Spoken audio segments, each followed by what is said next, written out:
Elle fut placée dans le port de New York, elle fut bâtie en France, elle fut amenée sur bateau, elle fut placée dans le port de New York avec le nom officiel « La Liberté, Lumière du Monde ». Et cela fut découvert le 4 juillet 1987, quand on commença à faire le ménage de la Statue de la Liberté qui est à New York. Je voudrais que vous sachiez que la liberté, lumière du monde, est un thème franc-maçonnique. Parce que la Bible nous dit que Jésus est la lumière du monde et non pas la liberté. Parce que ces hommes ont, dans un rite, dans un rituel, accepté de se soustraire, de nier complètement le christianisme et de nier Jésus-Christ. Maintenant, allons dans la franc-maçonnerie afin que vous compreniez que on s'appelle les prieurs de Sion, on deviendra les Templiers chevaliers, et après les Templiers chevaliers, on deviendra la franc-maçonnerie. La franc-maçonnerie aura d'autres noms qui s'appelleront la Ligue des Nations plus tard, et la Ligue des Nations changera son nom pour devenir le CFR, la Commission trilatérale de 1973. Tous ces noms sont des changements de nomenclature avec le même esprit et les hommes qui passent par la même formation. J'ai avec moi des documents qui normalement auraient pu faire partie de ce matin, qu'on appelle le plan, le grand plan. Et à l'intérieur du plan, eh bien, nous est livré la formation que doivent recevoir ces hommes. Je vous soustrais à tout cela, je vous dis simplement ceci, mentir doit devenir une deuxième nature pour ces hommes.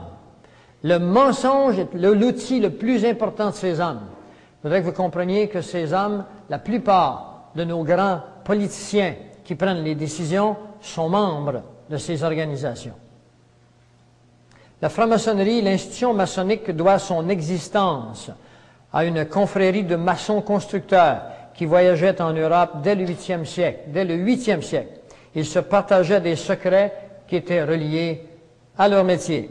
On ne retrouve les premières traces du mot franc-maçon qu'en 1376. Sous la forme anglaise de Freemason. Il semble que le mot libre dans ça, liberté, le préfixe semble vouloir le dire. Un ouvrier qui était hors du commun. Il bénéficiait de franchises accordées par l'Église, des franchises accordées par les souverains. Ils étaient libres des obligations des corporations ou libres de naissance. C'est ce qu'on appelle aujourd'hui un citoyen naturel. Chacun de vous, actuellement, n'êtes pas au Canada des citoyens naturels. Vous êtes des citoyens sous la loi de l'amirauté. Et à ce titre, sous la loi de l'amirauté, vous êtes dans un grand bateau. Et dans ce grand bateau, vous êtes un meuble. Et c'est le gouverneur général qui a reçu le droit de disposer des meubles comme il le voudra. Et c'est pour ça que vous êtes des payeurs de taxes. Il faut que vous changiez de statut, passez du statut de payeur de taxes ou de citoyen sous la loi de l'amirauté aux citoyens de loi naturelle pour cesser de devenir un payeur de taxes. Je vous apprends des choses, mais ceci est dans la Constitution canadienne.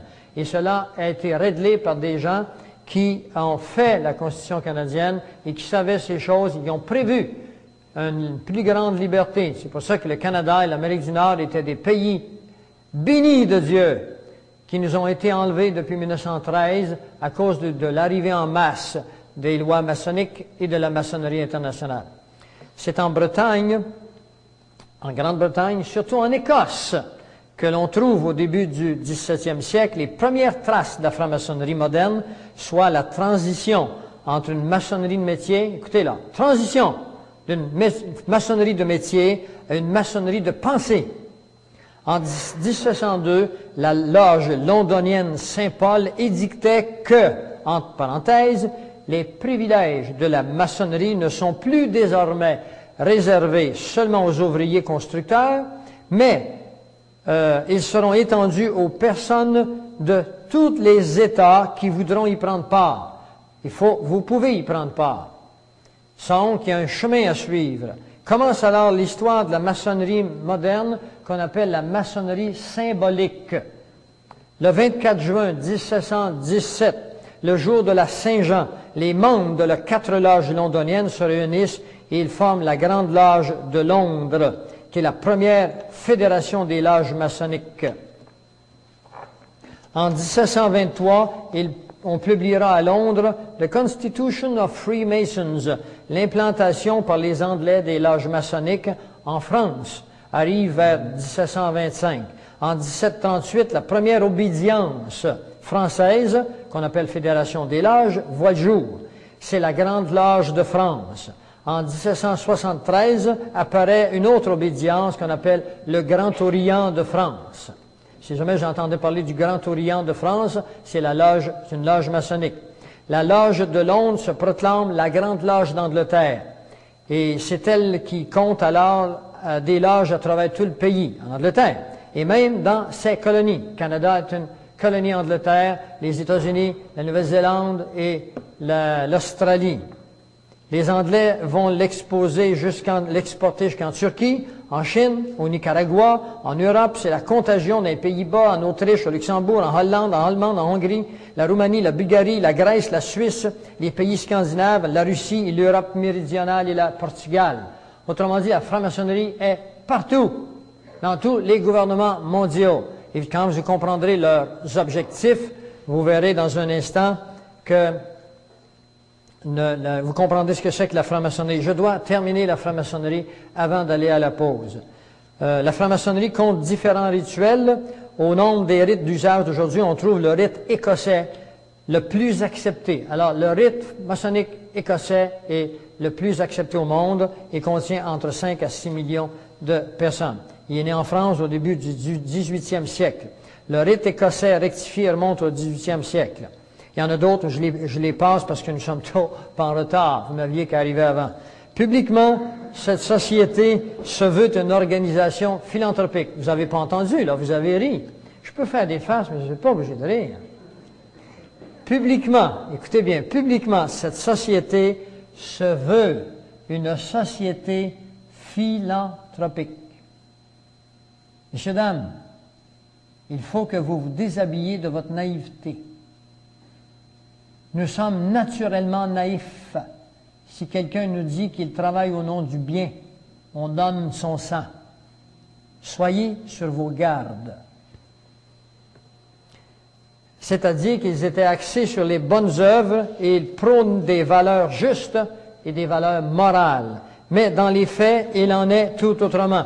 Dans le livre « The Lost Keys of Freemasonry », ça veut dire les clés perdues de la maçonnerie, Manly Palmer, 33e degré, révèle que, écoutez, l'ordre maçonnique n'est pas une organisation simple, sociale, mais elle est composée de tous ceux qui sont liés ensemble pour apprendre et appliquer les principes du mysticisme et les rites occultes.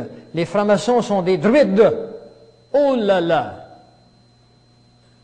Les francs-maçons sont des druides de nos jours, écrit Albert Churchward, un franc-maçon du 33e degré.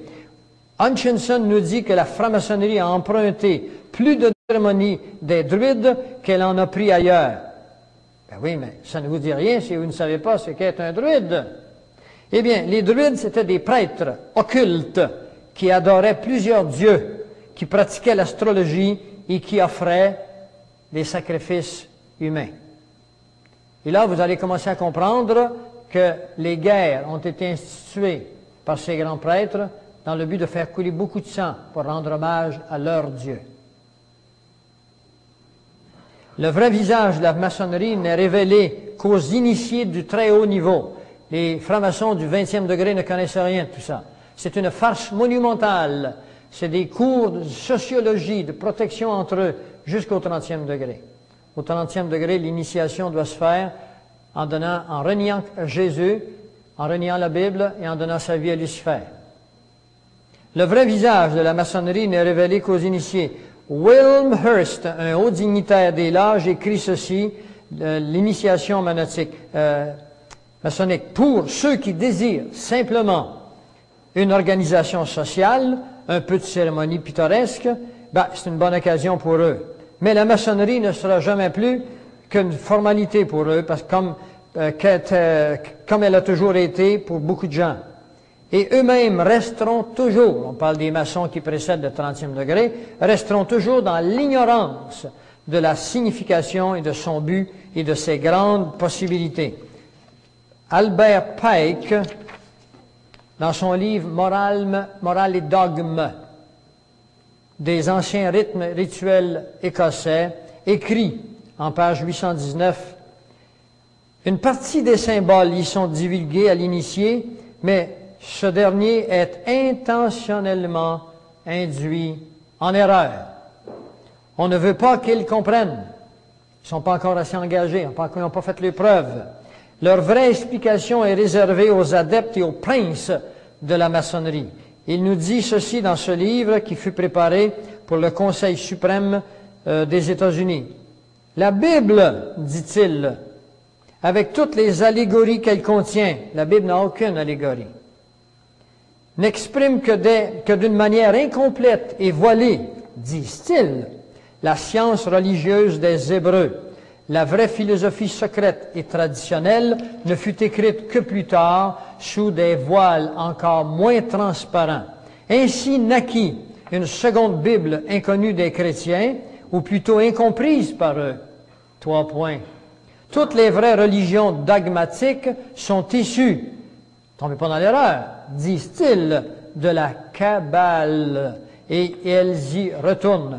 Toutes les associations maçonniques lui doivent leurs secrets et leurs symboles. Mes amis, vous avez à la télévision communautaire dernièrement un groupe de personnes avec la présidence de M. François Bibeau, un homme qui s'appelle Van de Ban, qui répand la doctrine de la Kabbale. Si vous écoutez le canal 13 ou le canal dans vos municipalités, cet homme enseigne la Kabbale telle qu'elle est là. Et je suis allé à cette émission à Drummondville qui a passé à travers la province. Et puis, j'ai expliqué où nous étions dans le temps. Et maintenant, il est difficile pour nous d'aller dans des postes de télévision communautaire ou à la radio pour apporter la vérité. Mais ces hommes entrent à volonté. Et vos propres enfants, vous-même, vous êtes à journée longue balayés par cette science, disent-ils, qu'est la Kabbale, où Dieu est exclu. Vous êtes, selon eux, propriétaire de votre destin. L'homme n'est pas propriétaire de son destin. Si vous croyez ça, vous êtes dans le nouvel âge. Vous êtes dans la pensée kabbalistique luciférienne. L'homme, le chrétien, est un enfant de Dieu soumis à la seigneurie de Dieu. C'est curieux qu'en 2 Corinthiens 4, le verset 2 nous dit ceci. « Nous rejetons les choses honteuses qui se font en secret. Nous n'avons point une conduite astucieuse. » Alors que ces gens ont des conduites astucieuses, je veux que vous compreniez le contraste. Nous ne sommes pas là pour faire la promotion de la franc-maçonnerie. Nous sommes là pour faire de l'anatomie, afin que vous soyez demain un peu moins naïfs, un peu moins ignorants. Dieu nous appelle à connaître toute la lumière. La Kabbale, c'est l'ensemble des traditions juives relatives à l'interprétation mystique de l'Ancien Testament. L'Ancien Testament ne s'interprète pas d'une manière mystique, il s'interprète en contexte.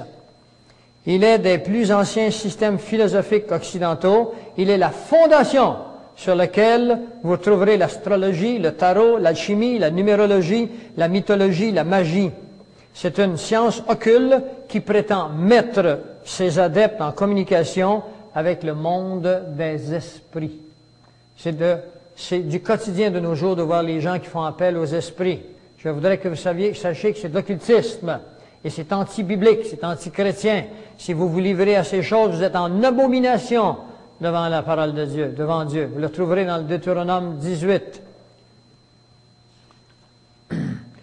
Oswald Wirth nous révèle que le livre de l'apprenti, il faut que je finisse ces choses-là, qui s'appelle « Quantité de maçons s'imaginent connaître la maçonnerie alors qu'ils ne soupçonnent même pas l'existence de ces mystères et de son ésotérisme. » Alors j'en passe, évidemment. La maçonnerie est une religion. Dans le livre du maître d'Oswald, Wirth, nous lisons à la page 22, « Reste à savoir si la franc-maçonnerie est oui ou non une religion. » Il dit ceci, « Cesserait-elle d'en être une parce que les autels de ces temples sont consacrés au culte de la liberté, de la fraternité et de l'égalité. » Voilà 3 mots que je voudrais que vous connaissiez. Liberté, fraternité, égalité. Ce sont les thèmes, les mots-clés de la franc-maçonnerie internationale. Ce sont par ces mots qu'eut lieu le rassemblement de la Révolution française. Ceux qui ont étudié l'histoire un peu se souviennent très bien que Robespierre publiait des documents dans lesquels on proclamait la liberté, la fraternité et l'égalité. Cette liberté vous dégageait de toute autorité civile ou divine. Elle est la même aujourd'hui. Ce sont des mots clés que vous devez retenir. Ayons, disait-il, le courage de nous tenir religieux, de nous affirmer apôtres d'une religion plus sainte que toutes les autres. C'est ainsi que le premier effet de l'initiation pour les maçonneries, c'est de purifier l'apprenti de toute mentalité chrétienne, s'il en a une. Il est curieux de voir que dans 1 Jean 1, le verset 7, il est marqué « Mais si nous marchons dans la lumière, comme il est lui-même dans la lumière, nous sommes mutuellement en communion, et le sang de Jésus, son Fils, nous purifie. » Voyez-vous, la doctrine luciférienne est diamétralement opposée au christianisme. Dans le christianisme, aucun de nous n'est capable de nous sauver. C'est Christ qui vient nous sauver. Par son sang, c'est le sang de Jésus qui nous purifie. 1 Corinthiens 1:30. Dans la maçonnerie, c'est l'homme qui se purifie en se sanctifiant lui-même, en étant une personnalité de grande envergure. Alors voilà le genre de doctrines subtiles qui ont infiltré les religions. Les gens qui pensent se sauver en faisant du bien. On va vous expliquer ça après-midi. Ce sont des doctrines qui deviennent à moitié de la franc-maçonnerie internationale. Vous ne pouvez pas être sauvé parce que vous êtes bon, parce que vous faites du bien, parce que vous avez souffert. On va voir ça après-midi. C'est contraire à l'enseignement chrétien. L'homme ne veut pas vers Dieu. C'est Dieu qui vient vers l'homme. L'homme est incapable de se sauver. C'est Dieu qui vient le chercher. Vous n'avez qu'une chose à faire. Après-midi, on vous dira ça. Dans le livre « Une loge révèle, maçonnerie ou initiation », nous retrouvons la citation suivante. « Notre initiation, nos rituels, nos symboles remontent à l'Égypte ancienne. » Alors voilà où vous commencez à comprendre la racine de ces mots. C'est pour ça que la Bible nous parle souvent de l'Égypte comme étant ce qu'il y a de plus païen. Et ces doctrines viennent de l'Égypte. Ils viennent de l'Égypte ancienne en ce qui concerne la forme symbolique, mais ils sont antérieurs et existent depuis que l'homme est apparu sur terre. Depuis, surtout, on n'a pas beaucoup de connaissances de l'homme préalablement au déluge. On a le prophète Enoch qui est là, on a la Genèse qui nous en parle, mais comment étaient les sociétés secrètes de cette époque? On le sait en fonction de la pensée luciférienne qui existe depuis que l'homme fut tenté par Lucifer. Eh bien, il faut retourner à Babylone avec Nimrod pour comprendre que Nimrod eut les mêmes pensées que Mérovie, que les Templiers, que la Ligue des Nations, que les Nations Unies. La Ligue des Nations et les Nations Unies, c'est un même mot qu'ils ont viré à l'envers parce que la Ligue des Nations a été rejetée par le Congrès américain en 1923. Alors, il fallait revenir à la charge, mais sous un autre nom. 1945, à la fin de la guerre, on créera les Nations Unies. En Égypte, les confréries des bâtisseurs jouaient un rôle prédominant. Pharaon lui-même était un maître d'œuvre. Ils avaient des choses secrètes qu'on appelle la langue sacrée, la science des symboles, le déchiffrement des lois créatrices, l'astrologie, la magie, l'alchimie, pour ne citer que quelques-unes. Alors, je vous en passe ici parce que nous sommes très en retard, vous n'êtes pas arrivés à temps. Je vais vous le dire jusqu'à demain matin. Albert Pike est un grand pontife de la franc-maçonnerie universelle du 33e degré. C'est le grand prêtre de l'Église satanique qui déclarera le 14 juillet 1889 ce que nous devons dire à la foule. Il ne dit pas cela aux francs-maçons du 10e, 20e, 29e degré. Il faut commencer au 31e degré. Voici ce qu'il leur dit. Ce que nous devons dire à la foule, c'est que nous adorons un Dieu, mais que le Dieu que nous adorons est sans superstition. À vous, grands inspecteurs et généraux souverains, nous disons ceci pour que vous puissiez le répéter aux frères du 32, 31 et 30e degré. La religion maçonnique devrait être pour nous tous initiés de haut degré, maintenue dans la pureté de la doctrine luciférienne. Si Lucifer n'était pas Dieu, disent-ils, qu'est-ce que Adonai, c'est-à-dire Jésus, le Dieu des chrétiens, pourquoi le Dieu des chrétiens, dit-il, le calomnierait, c'est-à-dire prendrait la peine de répandre des fausses choses dangereuses sur son compte? Parce que Jésus nous dénonce Lucifer et ses œuvres. Alors il dit, s'il n'était pas Dieu, pourquoi Jésus le dénonce? Et c'est là que naîtra Ardo Ab Kao, que vous retrouvez toutes sortes de formes, entre autres le sigle de l'acupuncture, par exemple, qui est comme un S avec un noir avec un blanc à l'intérieur et un S blanc avec un noir à l'intérieur, qui veut dire que le bien et le mal sont intrinsèquement liés, le positif et le négatif, le yin et le yang. Ce sont des signes de Ordo Ab Kao luciférien. Il y en a beaucoup d'autres, on va vous en montrer tantôt.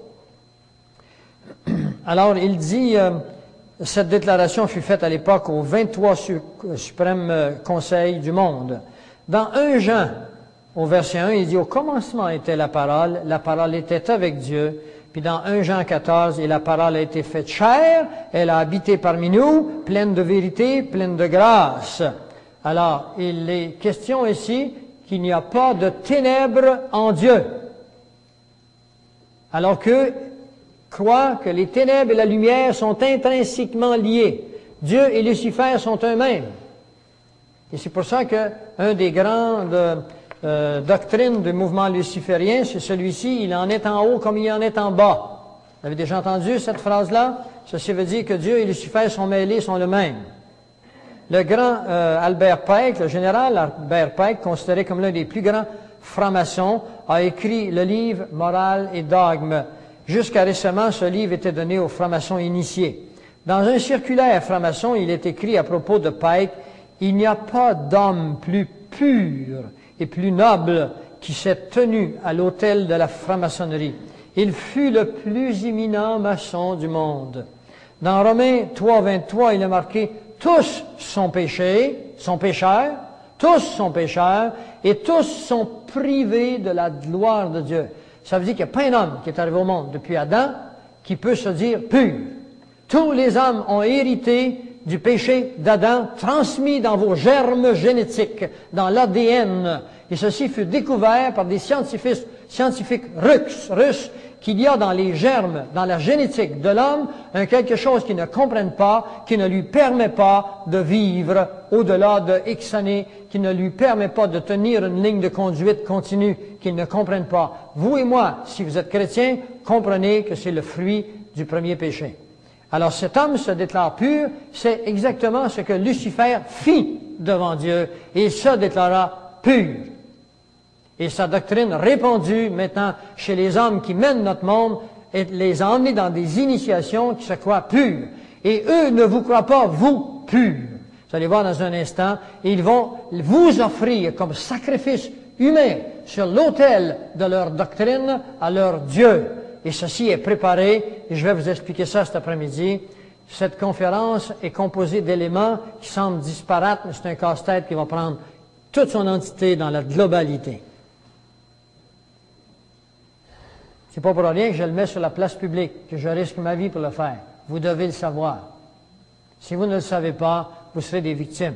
Je vais vous dire ce que vous devez faire pour éviter d'être une victime. Pike a écrit quelques-uns des rituels et les a réécrits pour les degrés du 4e au 33e degré. Pike a occupé la position de pontife de la franc-maçonnerie universelle, tête de la maçonnerie mondiale. Il a été à la tête des Illuminati jusqu'en les années 1870. Il fut le grand prêtre de l'Église satanique et le fondateur du Ku Klux Klan. Ça vous dit quelque chose, le Ku Klux Klan? C'est une organisation qu'on trouve aux États-Unis dans le but de se débarrasser des Noirs. Vous devez comprendre que Satan a un but, c'est d'élever l'homme contre l'homme, nation contre nation, race contre race. Entre 1859 et 1871, il mit sur papier les détails d'un plan militaire. Alors là, vous voyez que la conférence gradue vers des réalités, un plan militaire. Ce plan devait servir de base pour l'organisation de 3 guerres mondiales et de 3 révolutions majeures, qu'il considérait comme étant nécessaires pour faire aboutir, écoutez bien là, la conspiration à son stade final dans le cours du 20e siècle. Où sommes-nous? 20e siècle. Et ceci correspond entièrement, si vous avez un peu de curiosité, vous irez dans le psaume 2, le verset 1 à 6, où il est question d'une conspiration de toute l'humanité contre son oint, contre Jésus-Christ. Et vous allez comprendre que si vous pensez qu'on peut vivre sans croyance, sans foi, vous allez comprendre que Dieu est venu et nous a donné une foi, et vous allez comprendre que ceux qui sont contre Dieu ont également une foi. Il n'y a que le public qui en a plus de foi. Mais ce public va se faire balloter ou par ceux qui ont la foi satanique, ou par ceux qui ont la foi divine. Vous aurez un choix à prendre. Il n'existe pas de milieu. Pike fut celui qui organisa le nouveau rite paladien. C'est un rite secret qui adore Lucifer, qui pratique l'occultisme et qui réunit l'élite de différentes divisions mondiales. Lorsque les Illuminati et les loges du Grand Orient devinrent suspects à cause des activités révolutionnaires de Mazzini en Europe, il y en a qui connaissent l'histoire de Mazzini, il établit 3 conseils suprêmes. L'un est situé à Charleston, en Caroline du Sud, un autre à Rome et un dernier à Berlin, en Allemagne.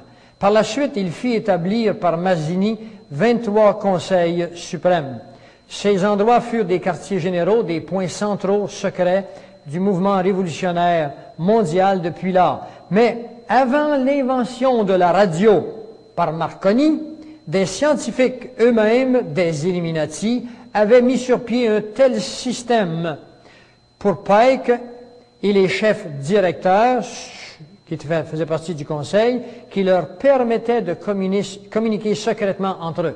Ce que je suis en train de vous dire ici, c'est quand Pike était là avec son groupe, ils avaient déjà la science à leur pouvoir, avant que le public ait cette science qu'est la radio, puis ils se communiquaient des événements, ils les faisaient arriver dans différents endroits du monde, et les gens se demandaient comment ça se faisait que ça arrivait ensemble. C'est que les sociétés secrètes, eux, se communiquaient entre eux par la science qui existait, qui était cachée au public. Vous devriez comprendre que nous avons la même similitude aujourd'hui. Nous pensons, nous, public, que nous avons, parce qu'on connaît les ordinateurs, on connaît ainsi de suite, que nous avons la science de notre côté. Sachez que les Illuminati mondiaux, qui sont les grands que je vous révélerai cet après-midi, ont une science énormément plus avancée que toutes celles que vous connaissez, qu'il a été révélée par Lucifer lui-même, afin de s'emparer de la planète dans un proche avenir. C'est le même monde qui se répète.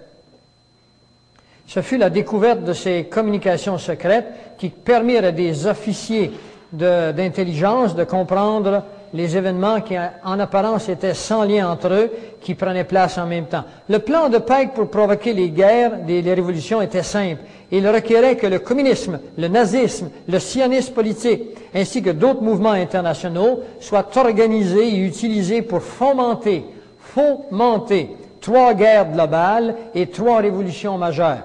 La Première Guerre mondiale devait se faire pour permettre aux Illuminati de renverser le pouvoir des tsars en Russie et de faire de ce pays le château fort du communiste athéiste.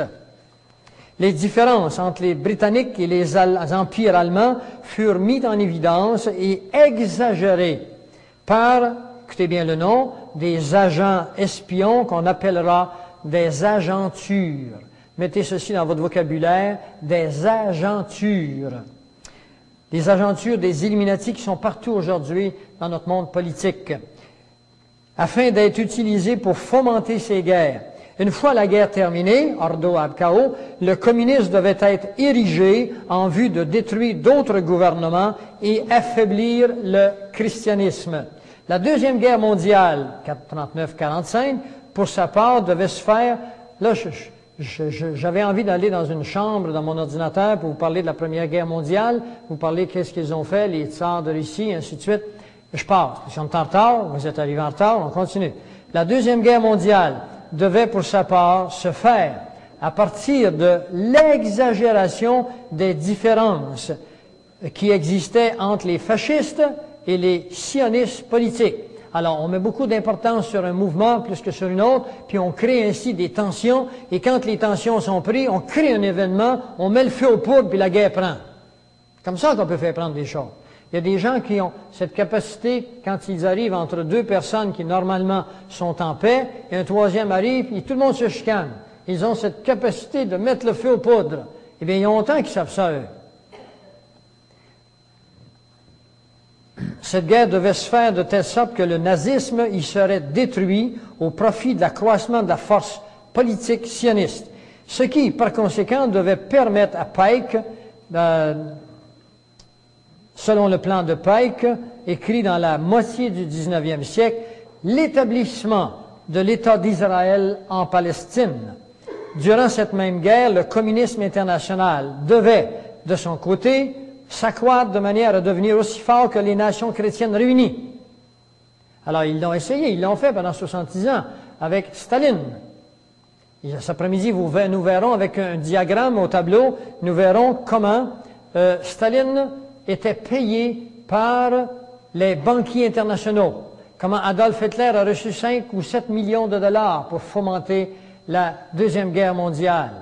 Comment Mein Kampf, le livre qui a été écrit en soi-disant en prison par Adolf Hitler, fut écrit par les Illuminati et un jésuite dans le but d'arriver à faire la Deuxième Guerre mondiale. Quand je dis un jésuite, je ne veux pas dire que tous les jésuites sont comme ça. Je veux simplement dire que c'était un jésuite. On peut être traître au sein de quelque chose qui a une formation qui se veut autrement. On se servira par exemple de Pierre Teilhard de Chardin, qui est un jésuite, pour fomenter la pensée de l'évolutionnisme, qui est un des pères de l'évolution qui est antichrétien. Nous avons été créés et non évolués. Durant cette même guerre, le communisme... C'est bon. Alors, le communisme devait être retenu pendant un petit bout de temps, tout en étant gardé en échec jusqu'au jour où il devait servir. Alors, ouvrez grand vos oreilles. Il y a une cassette ici, je pense, Isabelle, qui va là. Pour la réalisation du cataclysme social final. Le cataclysme social final.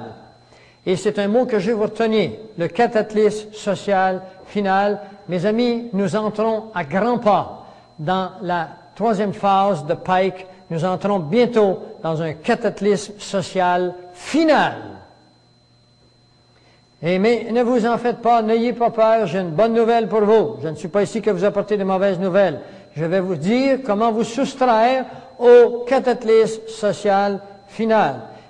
Quelqu'un pourra-t-il dire ici, par exemple, que le président Roosevelt des États-Unis et le premier ministre Churchill de Grande-Bretagne, tous les deux francs-maçons, se concertèrent pour mettre en application une telle politique.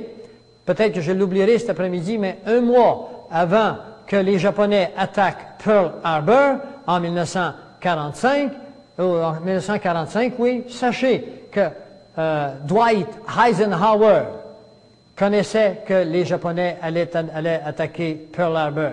Il n'est pas intervenu, et c'était le général de l'époque. Qui était Eisenhower? C'était un franc-maçon du 33e degré. La Troisième Guerre mondiale, elle fut pensée pour se faire à partir de l'exagération des différences mises en évidence par les agentures, les agents espions des Illuminati et existant entre le sionisme politique et Israël et les chefs du monde musulman.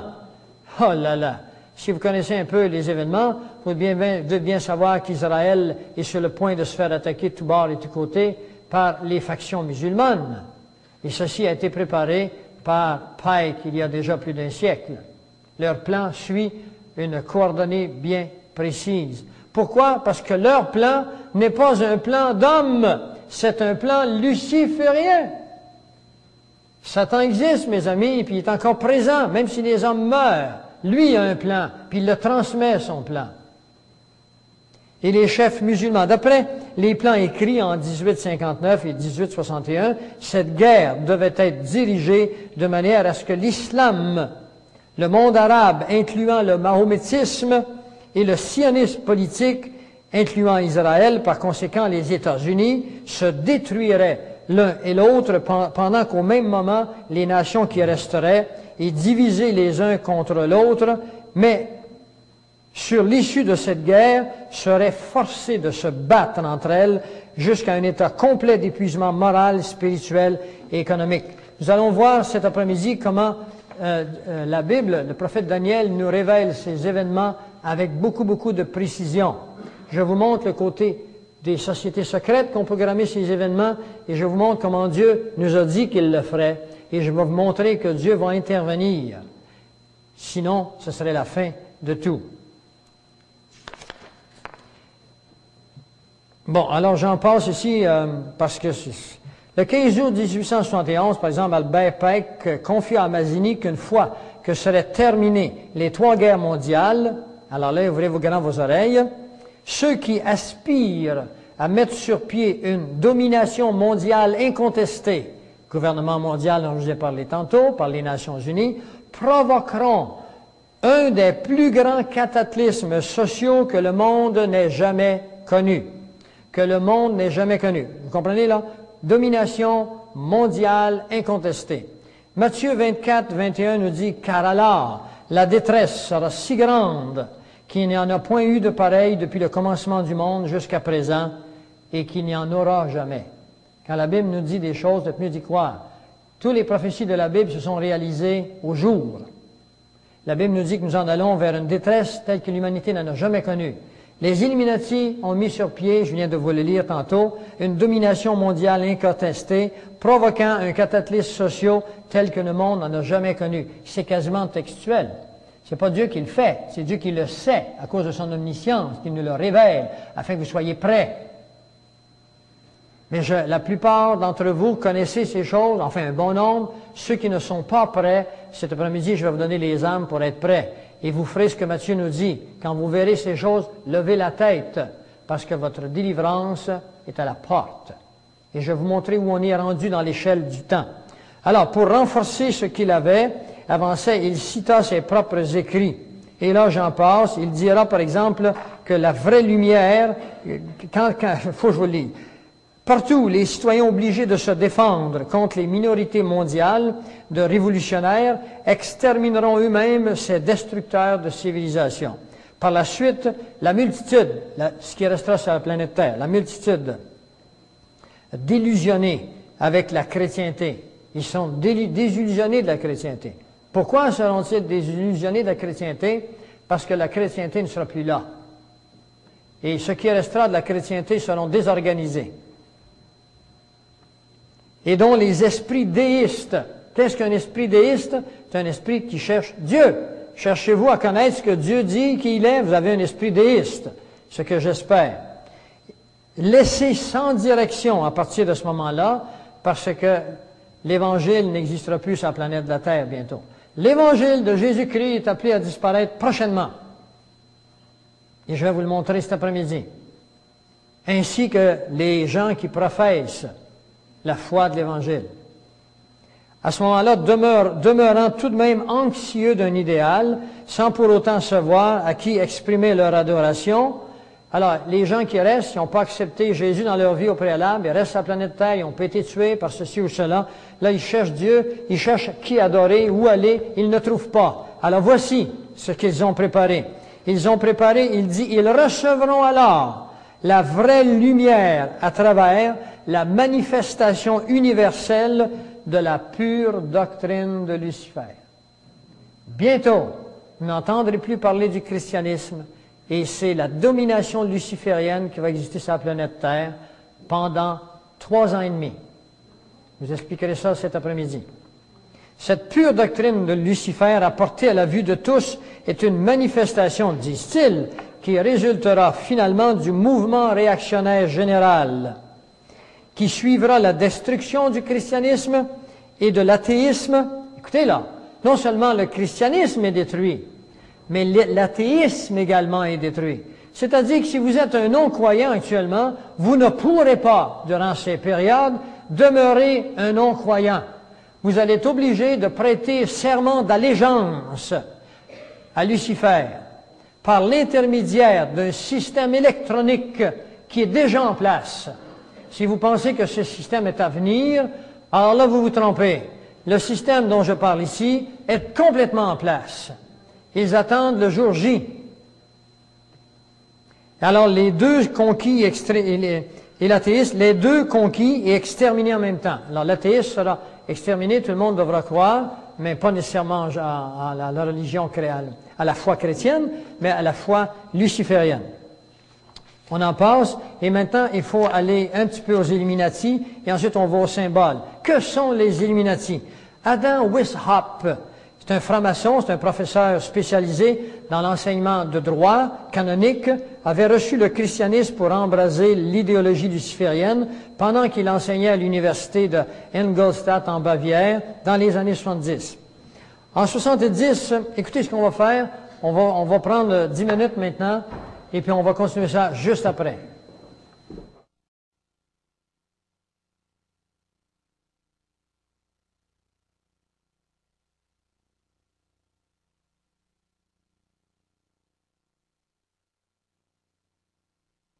Alors voilà, on est de retour en place. J'espère que vous ne trouvez pas trop ardu des notions que de toute façon vous devez avoir un jour ou un autre.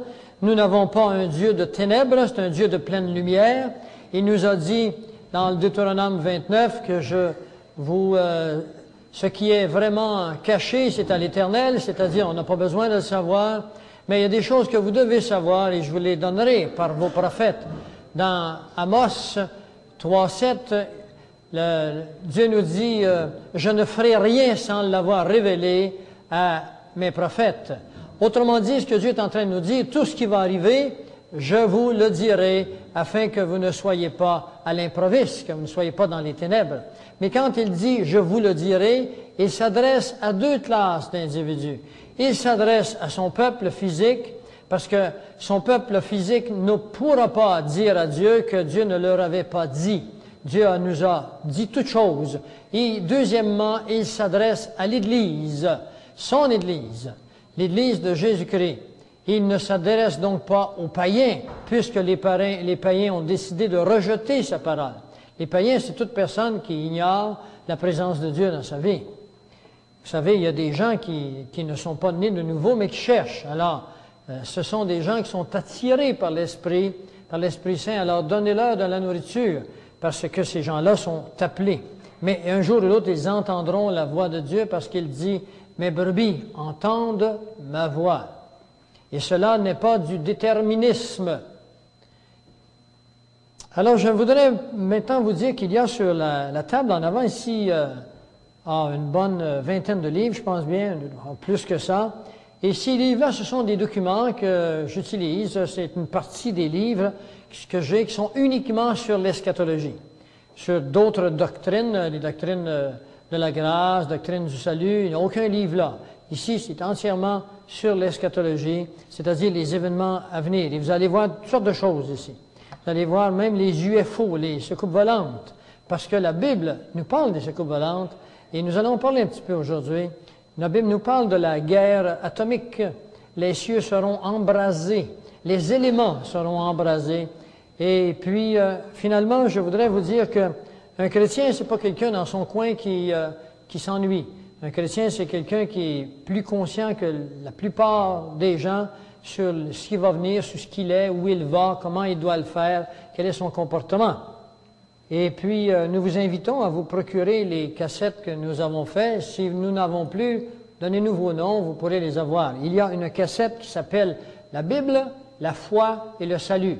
Elle dure 1h30 et vous aurez tout l'essentiel. Vous aurez tout sur l'essentiel. C'est quoi ça, la Bible? Mais comment puis-je me fier à ça, la Bible? Et ensuite, vous aurez sur la foi. C'est quoi la foi? Ce n'est peut-être pas ce que vous pensez, la foi. Parce que de nos jours, tout le monde dit qu'ils ont la foi. J'écoutais un artiste à la télévision à un moment donné qui disait « Ne fût-ce été de ma foi, j'aurais jamais passé à travers les problèmes qu'elle avait. » Et puis elle contait qu'elle était allée visiter une personne qui l'avait tiré aux cartes 2 fois. Alors, le mot foi, ça ne veut plus rien dire. Le mot foi veut dire confiance. C'est un mot grec. Mais la foi chrétienne, elle, on ne la prend pas de n'importe où. Dans Romains 10, au verset 17, il est marqué ceci. Il est marqué « La foi vient de ce qu'on entend ». Voyez-vous, après-midi, là, je vous parle d'un certain nombre d'éléments de la fin des temps. Vous croirez davantage maintenant que vous avez entendu.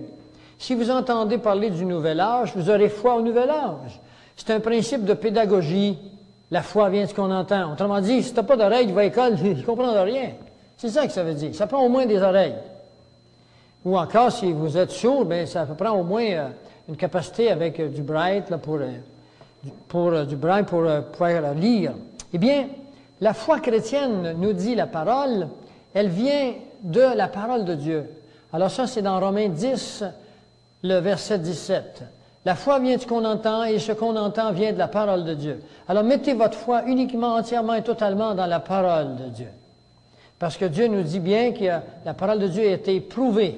N'ajoutez rien, n'enlevez rien. Je connais 5 versets par cœur là, qui le disent. Alors, faites attention à ce qu'on vous dit, allez vérifier. Autrement, vous êtes en dehors de la parole. Je vous le dis en tant qu'ami, je vous le dis en tant que citoyen, je vous le dis en tant que...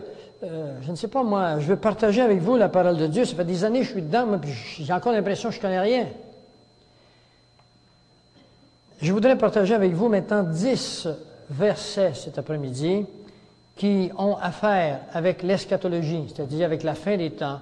Des versets que vous soyez dans la parole de Dieu depuis 10 ans ou que vous arriviez aujourd'hui, la plupart des gens que j'ai connus qui sont dans la parole de Dieu ne connaissent pas la vraie signification de ces versets. Et je voudrais les placer devant vous, vous les expliquer. Et quand vous regarderez encore une fois la fameuse télévision, la radio, les journaux, vous pourrez voir maintenant ce que vous ne pouviez pas voir au préalable parce que vous n'aviez pas l'instrument pour voir. Celui qui a des problèmes avec ses yeux, il prend une lunette spéciale, il voit bien qu'avec ses lunettes. Et de la même façon, si vous ne connaissez pas la parole de Dieu, vous ne pouvez pas le voir. D'abord, je voudrais vous parler d'un livre que j'ai ici qui s'appelle « The New World Order », le nouvel ordre mondial, corruption au Canada. Ce livre a été écrit par le professeur Robert O'Driscoll et Elizabeth Elliott. Robert O'Driscoll a écrit 20 classiques des presses de l'Université d'Oxford, l'Université de Toronto, l'Université de Macmillan de Londres, Macmillan du Canada, Maclean Hunter. Enfin, ça n'a rien de vous dire tout ça. Cet homme est un professeur de littérature anglaise à l'Université de Toronto. Et puis, Robert O'Driscoll, vers les années 89, a découvert certaines associations au moment où il était en Angleterre, avec les gouvernements mondiaux, leur contrôle, puis il a dit « Hey, mais c'est-tu possible? » Alors, il s'est mis à faire de la recherche, comme j'en fais. Mais lui, ça l'a touché d'une façon telle qu'il s'est dit « Ça n'a pas de bon sens ce que je découvre là. » Alors, il a écrit à 15 universités, parce que c'est un homme qui donne des conférences dans beaucoup d'universités mondiales, anglaises, surtout parce qu'il parle anglais, j'imagine, ses livres sont en anglais. Mes livres sont tous en anglais. Il n'y a rien en français, très peu de choses en français.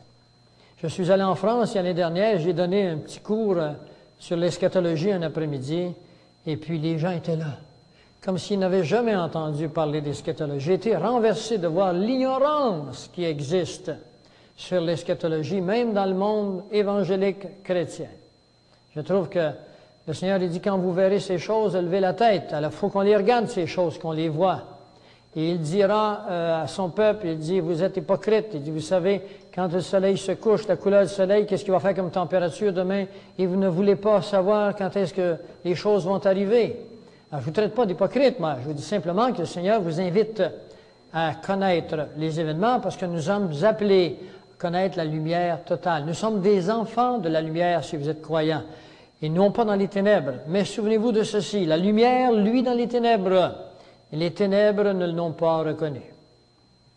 Ne vous placez pas du côté de ceux qui ne reconnaissent pas la lumière. Placez-vous du côté de ceux qui la reçoivent. Alors, ce qu'il a fait, Robert O'Driscoll, il a écrit dans 15 universités s'il y a des gens qui se prêtaient avec lui à faire des recherches. Il y a eu 100 réponses. 100 individus ont répondu avec lui qu'ils voulaient faire des recherches. Alors, il se mettra à faire des recherches, puis il publiera sur les journaux, par les presses de l'université, ses recherches, et arrivera chez lui devant sa porte des documents secrets, toutes sortes de choses, des automobiles qui passeront, qui rouvriront la vitre, puis qui tireront un sac dans sa cour. Puis finalement, il a composé 3 livres aussi épais que celui-ci. Celui-là, il est sorti au mois de janvier 1995. Apparemment, je suis le premier au Québec à l'avoir eu.